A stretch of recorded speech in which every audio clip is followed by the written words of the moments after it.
इनकरो खातिर कुछ कह दे हाँ कि तुम्हें कोई और देखे तो जलता है दिल, बड़ी मुश्किलों से संभलता है दिल, क्या क्या जतन करते हैं तुम्हें क्या पता, हमें तुमसे प्यार कितना। भैया तुम क्या जानोगे, हमें तुमसे प्यार कितना ये हम नहीं जानते, मगर जी नहीं सकते तुम्हारे बिना, ये दिल बेकरार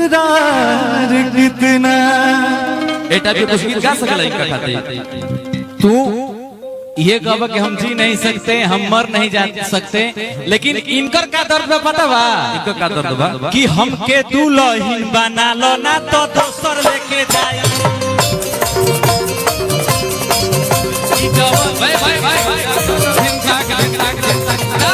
सुना कब तक नजर ही नजर में आंख चार हो गई, तोरा नैना के तीर हमरा दिल के पार हो गई, नजर ही नजर में आंख चार हो गई, तोरा नैना के तीर हमरा दिल के पार हो गई, इत जिस्म हमार हो हमेशा हमरे रही, लेकिन दिल से धड़कन भी निकल के तुहार हो गई। बाबूआ सब कुछ हमार सर देखो कैसन होला, बोल भाई अच्छा लगी तो हाला कर दिया, रुका रुका रुका तेरे आंखों में मेरा नूर होगा फिर तू ना कभी मुझसे दूर होगा, तेरे आंखों में मेरा नूर होगा फिर तू ना कभी मुझसे दूर होगा, सोच उस पल जान क्या गुजरेगी जिस पल तेरे मांग में मेरे नाम का सिंदूर होगा। ये तो भाई ढेर आगे बढ़ गए। अच्छा सुनो सुनो सुनो सुनो, अब ये माहौल चेंज कर देता नहीं, ये लड़की एक लड़की एगो फिल्म आयल रहे नाना पाटकर साहब के कि साला एक मच्छर,